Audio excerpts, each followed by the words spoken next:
administrators, Chiji Shingi. The temple administrator positions are esteemed and honorable, so they must be filled by experienced, virtuous people of the way. Here are some examples. The Tathagata Shakyamuni's younger brother Nanda was in the position of temple administrator and also became an actualized Arhat. The Worm Treasury Sutra tells that world-honored one was in Kapilavatthu.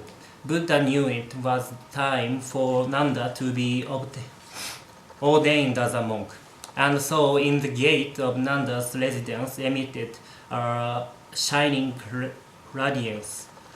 Nanda said, "This is certainly the world-honored one." He dispatched a servant to see if this was indeed the world-honored one. Then Nanda wanted to see Buddha for himself. His wife said, "If I let you go see him, certainly he will make you into a home-living monk." Then she pulled him back by his clothing. Nanda said, "I'll be back shortly." She said, "You should return before my face cosmetics has dried." He replied, "I will do as you ask."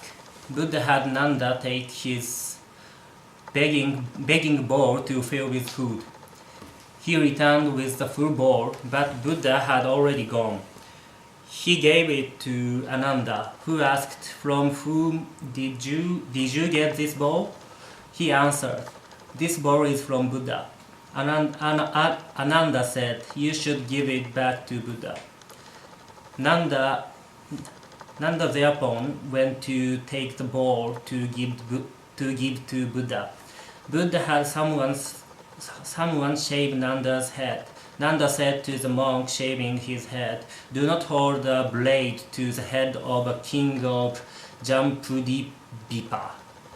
Also he thought to himself, "In the morning I will follow the world-honored one, but in evening I will return home." Buddha knew his thoughts and magically created a large pit in front of Nanda, so Nanda thought that even to the end of his life, how could he return home?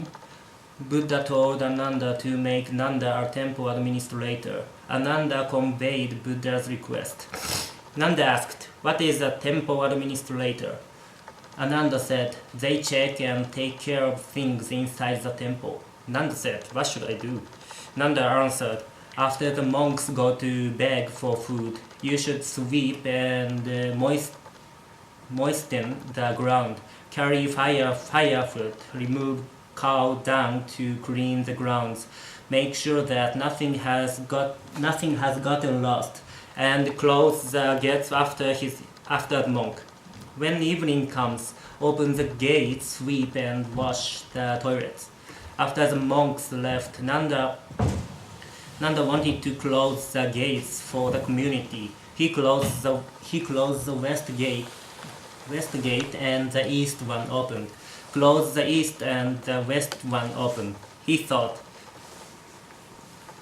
"Even if someone is lost, when I become king, I will construct 100,000 times more good temples than there are today." Thereupon he headed back to his home. He was afraid that going by a major road he might meet Buddha returning, and so went on the small road. However, there he did see Buddha coming back. Nanda hid behind some branches of the tree, but the wind blew them and he was visible. Buddha asked, "Why have you come?" He answered, "I missed my wife." Buddha instead brought him from the city to the eastern garden. Buddha asked, "Have you ever seen Gandhamadana mountain?" Nanda asked, "Not yet." Buddha threw Nanda into a sleeve of his robe and flew off, and in an instant they could see the mountain.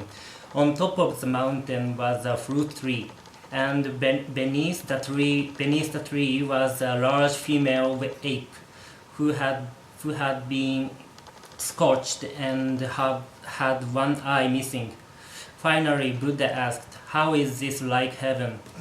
Nanda answered, "In heaven there is nothing lacking. How could it be compared to this?"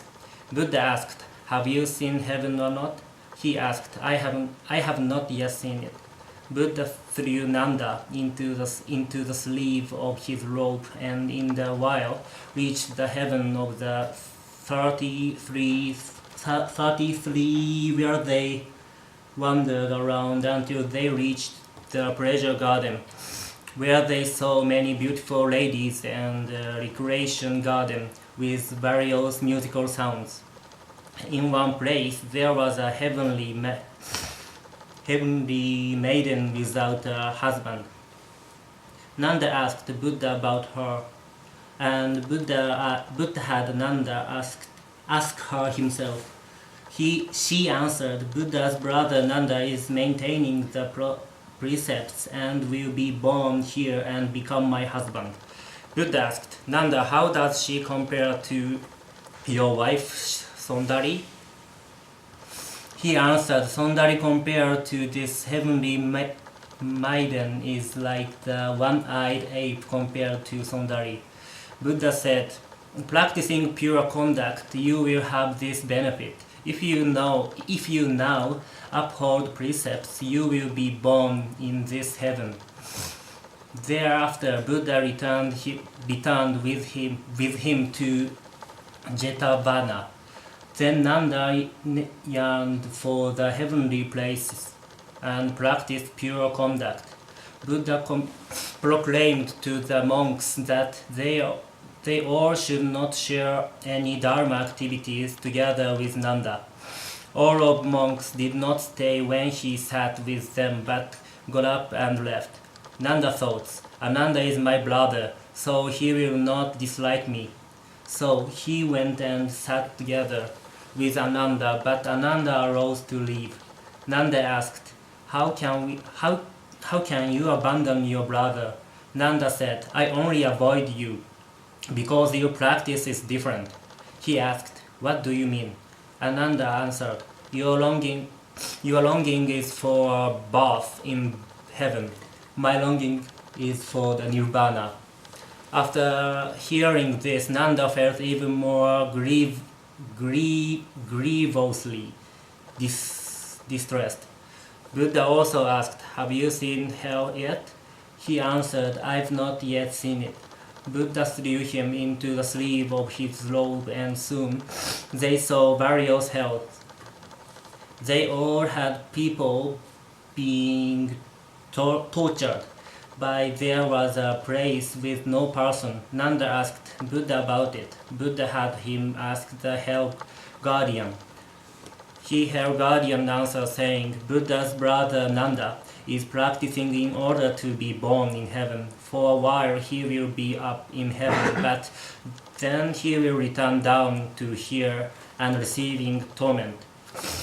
Nanda was terrified and his tears fell like rain. He spoke to Buddha about this.